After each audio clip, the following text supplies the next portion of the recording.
All right, let's dive right into this because it's a really fascinating piece of character engineering. We're going to explore how a hero's greatest trauma, a completely fractured and manipulated identity, can be forged into her ultimate weapon. Just think about that for a second. What if everything you believed yourself to be, every single memory you hold dear, was actually just a script? A story written by someone else, specifically designed to keep you broken. Well, that's the question that sits right at the very heart of Vampirella's struggle, and it's been going on for decades. So, to really understand the solution that's been proposed for her, we first have to get a handle on just how deep this existential wound actually is. You see, she isn't just a character with a complicated backstory, she's a literal prisoner of it. Yeah, Vampirella's current story establishes her as being psychologically trapped. Her mother, Lilith, used something called a magic mirror to implant all these contradictory memories. So is she an alien from the planet Draculon? Is she the demonic daughter of Lilith herself? She has no idea, because she remembers being all of them, all at the same time. Now, what's really wild is that this goes way beyond simple confusion. There's actually a specific philosophical term for it: resentment. It's this deep, toxic resentment where your entire sense of self is just a reaction to what someone else has forced on you. It's an identity literally born from powerlessness. Okay, so how is this whole conflict shaped? Well, it all comes down to two powerful, totally opposing maternal forces. And this isn't just a simple battle of good versus evil. It's a battle for the very nature of storytelling itself. On one side, you've got the architect of all this trauma, her mother, Lilith. She's the chaotic writer, a primordial manipulator who uses that magic mirror to just impose one false narrative after another.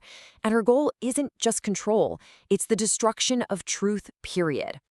And to break that vicious cycle, a new ally is proposed: Sophia, the first woman. And that name is absolutely not an accident. Sophia means wisdom. It's a really strategic choice, right? It positions her as this ancient source of knowledge who actually predates the very myths Lilith is using to manipulate her.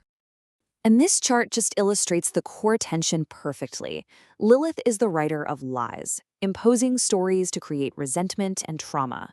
Sophia, on the other hand, is the wise interpreter. Her whole goal is empowerment. She's not trying to give Vampirella a new story, she's trying to teach her how to interpret and embrace the narrative chaos she's already stuck in. Just look at the visual contrast here. It tells you absolutely everything you need to know. You have Lilith, cloaked in shadows, trapping her daughter in a mirror of lies. And then you have Sophia, surrounded by the light of knowledge, of books, offering a path to true understanding. It's imprisonment versus enlightenment. Plain and simple. But here's the thing. Sophia isn't some simple, pure good hero. She actually embodies the very contradictions Vampirella has to learn to navigate. She looks like a tragic succubus with demonic wings, but her essence is that of a compassionate goddess. Her real power isn't in fighting, it's in wisdom and sacrifice. That's why she's called a non-combatant narrative catalyst. She's the perfect mentor because she literally lives the philosophy she teaches. So, here's the crucial point. How does Sophia actually do this? The solution she offers isn't some magic spell that just fixes everything. Oh no. It's much deeper and way more powerful. It's philosophy. Sophia guides Vampirella to this profound realization. She basically tells her to stop searching for one true origin story to replace all the lies. Instead, she has to accept that the chaos, the lies, the manipulation, that is the fundamental truth of her existence. Don't fight it, don't try to correct it, just accept it. And she gives Vampirella the intellectual toolkit to actually do this, and it's centered on Nietzsche's concept of the Dionysian spirit. It's a philosophy that doesn't just tolerate chaos and contradiction, it celebrates them as essential parts of life. It's all about finding strength in the absurdity of it all.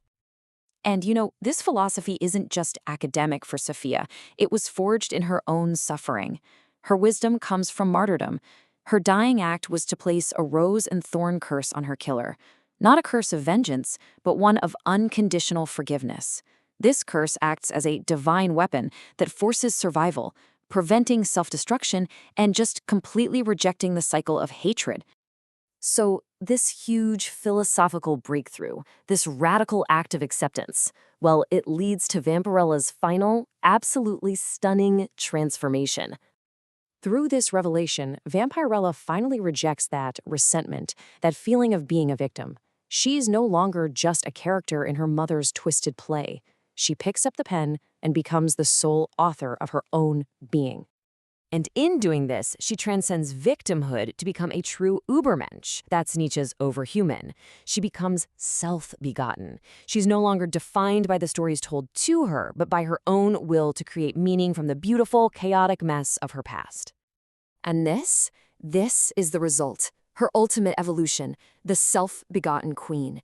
The thorns that once represented all her suffering are now her crown. She has mastered the very chaos that was designed to destroy her, and in doing so, has become the one and only author of her own legend. Her transformation is just perfectly articulated in this powerful declaration where she reclaims her own story. She accepts every lie, every contradiction, the alien refugee, the daughter of hell. It's all part of her. But now, she alone is the author. And this just leaves us with a final, lingering, and kinda scary question. Her fractured past is no longer a weakness, it is a weapon. She remembers every timeline, every deleted reality. So what happens when a being like that stops being a victim and starts becoming a force of nature? It completely reframes her entire history as a source of limitless, uncontainable power.